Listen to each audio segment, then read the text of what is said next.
Yesu anasema hakuna upendo mwingine zaidi ya mtu kutoa uhai wake kwa ajili ya rafiki. Upendo kamili upo kwa Yesu, yeye aliyekufa kwa ajili yako. Usije ukauondoa upendo wa Mungu kufa msalabani ukaugeuza upendo wa Yesu ni kama upendo wa baba yako mzazi au mama yako. Mwanangu siende ibada, mwanangu sitaki kabisa mambo ya kiloko. Mimi au mwambie no, sikia, nikifa hata sasa wewe una mahali pa kunipeleka. Yeye nimpende Mungu kwa sababu wewe unaweza kubadilika. Sikia nikwambie, mwambie tu live kabisa kwamba wewe hata sasa naweza mkafa na ukafunga pua kwa ajili ya mwili wangu. Mke wangu, unajua mimi nakupenda sana, mimi mambo ya ibada. Mwambie no, kaa pembeni. Kama unanizuia upendo wa mimi na Mungu, hapo unaenda kwingine. Bora unizuie kwenda kwa waganga, nizuie kwenda baa. Kuna watu wanazuia familia zao wasiende kwenye ibada, lakini wanaruhusu kwenda kwenye baa.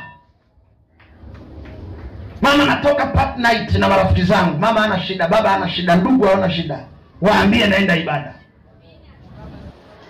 Balali na mtafiki unaenda kwenye dangulo kwamba unaenda kwenye ibada. Lakini ukiambia naenda disco night party, hawana neno. Naenda kwenye birthday ya rafiki yangu, tarudi saa 7 usiku, hawana neno. Waambie ibada. Ndio utajua adui anawafunga watu ni kwa sababu ya kuwazuia wasione mambo ya kiroho. Kataa katika jina la Yesu.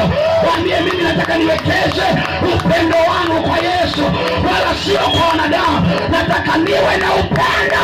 Yesu akaingia kwenye lango la Naini, akakutana na mwanamke mmoja mjane aliyebeba mwanae wa pekee, wanaenda kuzika. Makutano wanalia, mama analiana cha kufanya, anapenda msaada. Ni kweli anampenda mwanae, lakini msaada wake umeisha.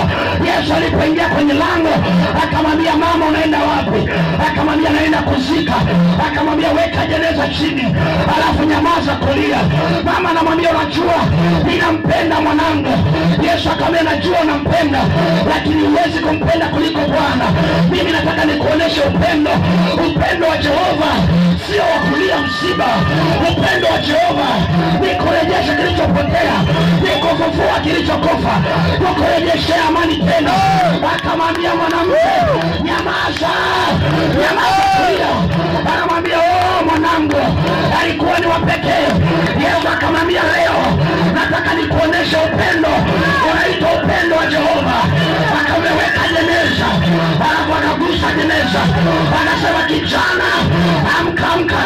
Mama anashangaa, anasema ni upendo wa aina gani?